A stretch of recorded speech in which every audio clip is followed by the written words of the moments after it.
रहे तुहरो आशीष हो।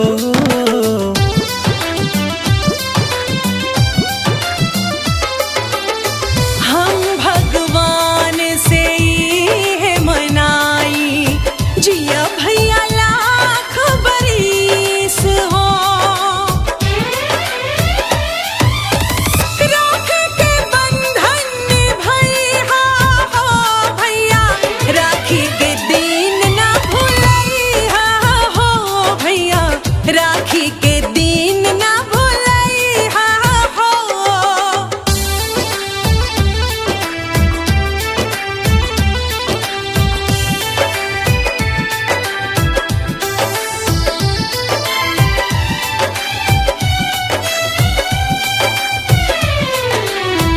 तोहरी कसम सच कहिले बहिनी, कमी नहीं हुई विश्वास में।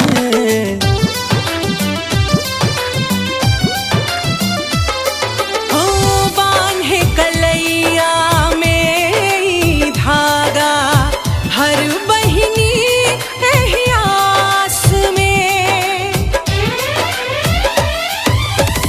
जहाँ रहे बुआ जाइब हो बहिनी, राखी के दिन ना भूला